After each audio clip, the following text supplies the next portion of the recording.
ಆರೋಗ್ಯ ಕೇಳ್ತಾ ಸದ್ಯಕ್ಕೆ ಪರವಾಗಿಲ್ಲ. ಪರವಾಗಿಲ್ಲ, ಸ್ವಲ್ಪ ಇನ್ನು ಕಾಲು 100% ಸರೋಗಿಲ್ಲ, 90% ಸರೋಗಿದೆ. ಹಾಂ ಹೇಳಿ.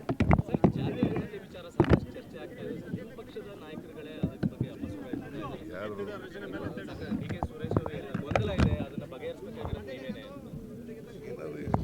ನ್ಯೂನತೆಗಳನ್ನು ಸರಿಪಡಿಸ್ತೀವಿ ಅಂತ ಹೇಳಿದ್ದೀವಿ. ಇನ್ನೂ ಅಭಿಪ್ರಾಯ ಕೊಟ್ಟಿಲ್ಲ. ಅವರಿಗೆ ಮುಂದಿನ ಕ್ಯಾಬಿನೆಟ್ ಮೀಟಿಂಗ್ನಲ್ಲಿ ಅವರ ಅಭಿಪ್ರಾಯಗಳನ್ನು ಹೇಳಿ ಅಂತ ಹೇಳಿದ್ದೀವಿ. ಅವರ ಅಭಿಪ್ರಾಯಗಳು ಹೇಳಿದ ಮೇಲೆ ಈ ಕ್ಯಾಬಿನೆಟ್ ಮುಂದೆ ತಗೊಬಂದು ವಿಲ್ ಟೇಕ್ ಎ ಡಿಸಿಷನ್. 84ರ ಸಮೀಕ್ಷೆಯಲ್ಲಿ ಇದ್ದಂಥ ಇದಕ್ಕೂ ವಿಚಾರಿಸಿ ಈಗ ಬಹಳ ವ್ಯತ್ಯಾಸಗಳು ಕಾಣಿಸ್ತಾ ಇದೆ. ಮುಸ್ಲಿಮರು 90% ಹೆಚ್ಚಿಗೆ ಆಗಿದೆ, ಅದರಲ್ಲಿ ಲಿಂಗಾಯತರ ಜನಸಂಖ್ಯೆಯಲ್ಲಿ 8% ಮಾತ್ರ ಏರಿಕೆ ಆಗಿದೆ. ಇದು ಜನಸಂಖ್ಯೆ ಕಡಿಮೆ ಆಗಿದೆ ಹೆಚ್ಚಾಗಿದೆ ಅಂತ ಸರ್ವೇನಲ್ಲಿ ಗೊತ್ತಾಯ್ತಾ? ಈಗ ಯಾವ ಆಧಾರದ ಮೇಲೆ ನಿನಗೆ ಹೇಳ್ತೀಯಾ? ನಿನಗೆ ಆಧಾರ ಏನೇ? ಅಲ್ಲ, ನಿನಗೇನು ಆಧಾರ? 84ರಲ್ಲಿ ಏನಾಗಿತ್ತು? ಗಣತಿ ಆಗಿತ್ತಾ? ಯಾರು ಹೇಳಿದ್ರು? ಬಿಜೆಪಿಯವರು ಹೇಳ್ತಾರೆ ಅಂತಲ್ಲ. ಬಿಜೆಪಿಯವರು ಜಯಪ್ರಕಾಶ್ ಹೆಗಡೆ ಮಾಡಿದ್ದವ್ರು ಯಾರು? ಯಾವ ಪಾರ್ಟಿಯವರಯ್ಯ? ಇದು ಗೊತ್ತಾ ಜಯಪ್ರಕಾಶ್ ಹೆಗಡೆ ಅಂತ ಯಾರು ಅಂತ? ಮತ್ತೆ ಅವರೇ ಕೊಟ್ಟಿರೋದಲ್ಲ ವರದಿ. ಮೆಂಬರ್ಗಳು ಅವರೇ ಮೆಂಬರ್ಗಳು, ಅವರೇ ವರದಿ ಕೊಟ್ಟಿರೋದಲ್ಲಪ್ಪ. ಬಿಜೆಪಿಯವ್ರಿಗೆ what moral right they have?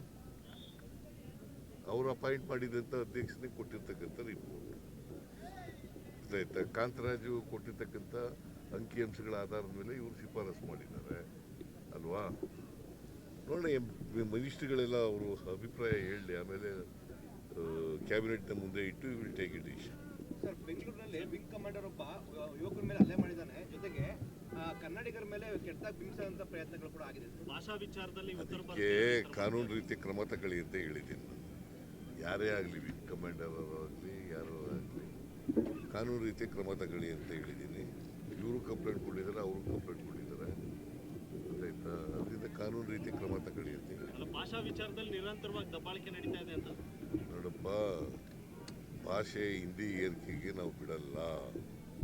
Hindi ಭಾಷೆನ ಕೇಂದ್ರ ಸರ್ಕಾರ ಮಾಡಿದ್ರೆ ನಾವು ಅದಕ್ಕೆ ವಿರೋಧ ಮಾಡ್ತೀವಿ, ಒಪ್ಪಲ್ಲ ಅಂತ ಹೇಳಿದ್ದೀವಿ. That is our stand, state government stand. ತಂದಿದ್ದೀವಲ್ಲ ಈಗಾಗಲೇ, ತರ್ತೀರ ಅಂತಲ್ಲ, ಈಗಾಗಲೇ ದ್ವಿಭಾಷಾ ನೀತಿ ಇದೆ. ಮಾತೃಭಾಷೆ ಮತ್ತೆ ಇಂಗ್ಲಿಷ್ ಭಾಷೆ ಇದೆ. ಕೇವಲ ಇಂಗ್ಲಿಷ್ ಮತ್ತೆ ಕನ್ನಡ ಮಾತ್ರ ಯಾವುದು ಹಿಂದಿನ ಅವಕಾಶ ಇದೆಯಲ್ಲ?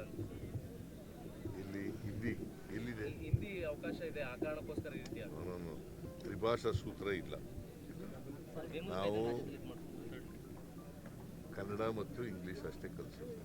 ಸರ್, ಕೆಪಿಎಸ್ಸಿ ಪಾದಯಾತ್ರೆ ಮಾಡಲಿಕ್ಕೆ ಹೊರಟಿದ್ದಾರೆ. ಸೆಷನ್ ಕೂಡ ಬಹಳ ಚರ್ಚೆ ಆಗಿತ್ತು. ಯಾರು? KPSC public service commission. ಏನು ಅದು ಇದ್ರ ಎಕ್ಸಾಮ್ ವಿಚಾರವಾಗಿ ಇದಾಗಿದೆ. ಕೋರ್ಟ್ಗೆ ಹೋಗಿದೆಯಲ್ಲಪ್ಪ ಅದು. ಈಗ ಅವ್ರು ಪಾದಯಾತ್ರೆ ಮಾಡ್ಲಿಕ್ಕೆ ಮುಂದಾಗಿದ್ದಾರೆ. ಯಾರು? ಈಗ ಏನು ಅಭ್ಯರ್ಥಿಗಳು ಯಾರೇ ಪಾದಯಾತ್ರೆ ಮಾಡ್ತಾರೆ? ನೀವು ಸುಮ್ಮನೆ ಏನು ಅರ್ಧಂಬರ್ಧ ತಿಳ್ಕೊಂಡು ಪ್ರಶ್ನೆ ಕೇಳ್ಬಿಟ್ರೆ ಸರಿ, ಪೂರ್ಣ ತಿಳ್ಕೊಂಡು ಕೇಳಿ ಪ್ರಶ್ನೆ. ಜನ ಇದ್ದಾರೆ, ಒಂದು ನಿಮಿಷ.